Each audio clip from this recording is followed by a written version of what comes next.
고린도전서 15장 9절부터 10절까지 말씀입니다. 나는 사도 중에 지극히 작은 자라. 내가 하나님의 교회를 핍박하였으므로 사도라 칭함을 받기에 감당치 못할 자로다. 그러나 나의 나된 것은 하나님의 은혜로 된 것이니 내게 주신 그의 은혜가 헛되지 아니하여 내가 모든 사도보다 더 많이 수고하였으나 내가 아니요 오직 나와 함께 하신 하나님의 은혜로다. 아멘. 노벨상 수상자인 아인슈타인 박사의 생애에 대단히 교훈적인 일화 한 가지가 있습니다. 그는 자기 평생에 자기 연구실에 두 사람의 초상화를 걸어놓고 살았습니다. 한 사람은 뉴턴이고 또 한 사람은 맥스웰이었습니다. 이 두 사람은 아인슈타인이 가장 닮기를 원했던 성공한 물리학자들입니다. 이 두 사람의 초상화를 걸어놓고 그들처럼 성공한 학자, 성공한 인생이 되기 위해서 열심히 삶을 살았던 것입니다. 그런데 이 아인슈타인 박사가 자기 생애 말년에 이르러서는, 나이가 많아서 늙어서는 그동안 걸어두었던 이 두 사람의 초상화를 떼내고 대신에 다른 두 사람의 초상화로 바꾸어 달았다고 합니다. 한 사람은 알버트 슈바이처, 또 한 사람은 마하트마 간디였다고 합니다. 이 이야기가 우리에게 시사해 주는 교훈이 뭡니까? 이 아인슈타인 박사가 젊었을 때 성공했던 인생의 롤 모델은 성공한 사람.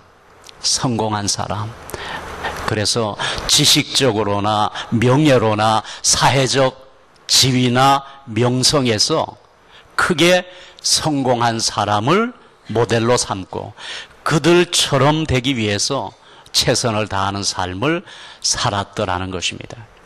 그런데 나이가 점점 들면서 생애 말년으로 가면서 이분은 새롭게 깨닫게 됩니다. 새롭게 느끼게 됩니다.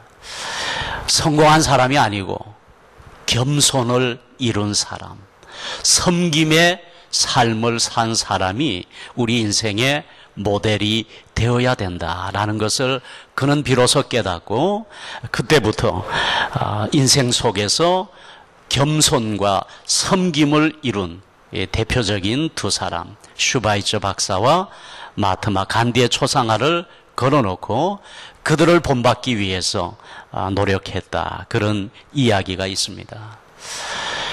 우리가 겸손이라는 단어는 종종 사람들에게 오해를 받는 그런 말입니다. 비겁함, 비굴함을 겸손이라고 생각하는 사람들이 가끔씩 있습니다. 하고 싶은 말이 목구멍까지 차 올라와도 그냥 꿀꺽 삼켜버리고 마는 거. 속이 타들어가고 썩더라도 그냥 참고 마는 사람. 그런 사람이 겸손한 사람이다. 그렇게 생각하기가 쉽습니다. 심지어는 자기 자신에 대해서 부정적인 생각을 갖고 있는 거, 열등감을 갖는다든지 이런 마음까지도 겸손이라고 잘못 생각하는 경우가 있다는 것이죠.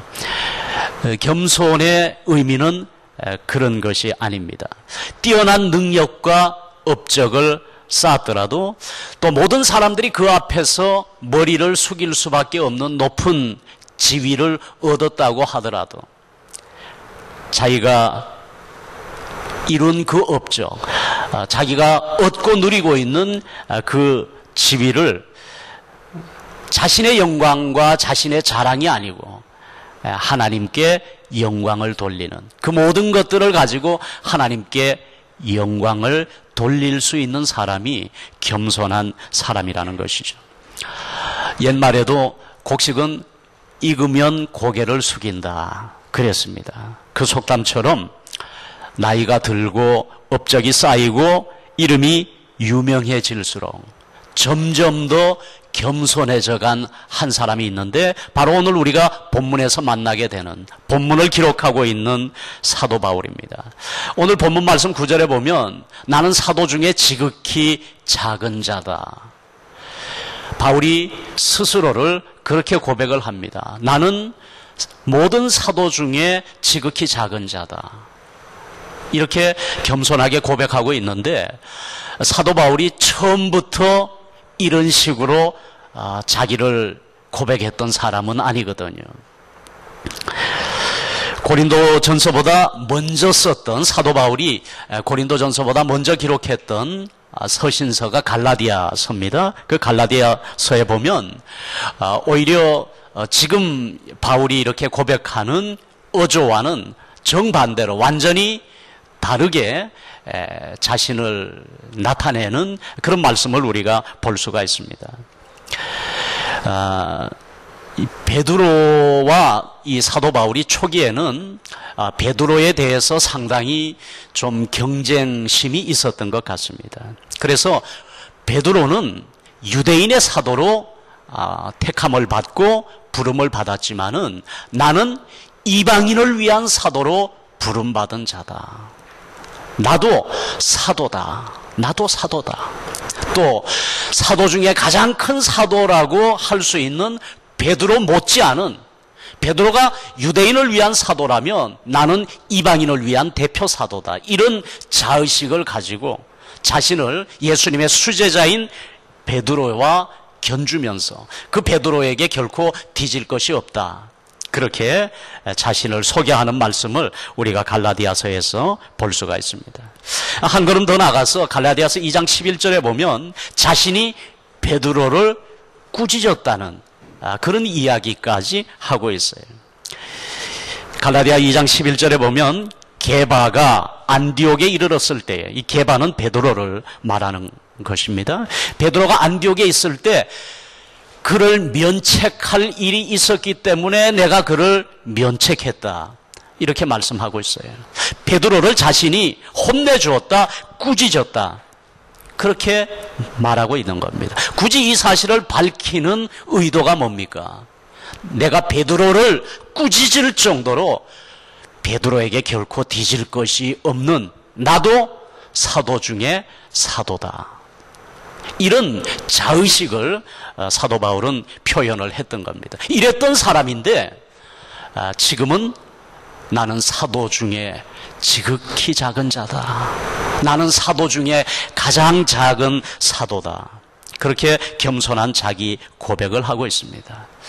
또 본문의 앞부분인 8절에 보면 나는 만삭되지 못하여 난 자와 같다 그랬습니다. 만삭되지 못하여 난 자.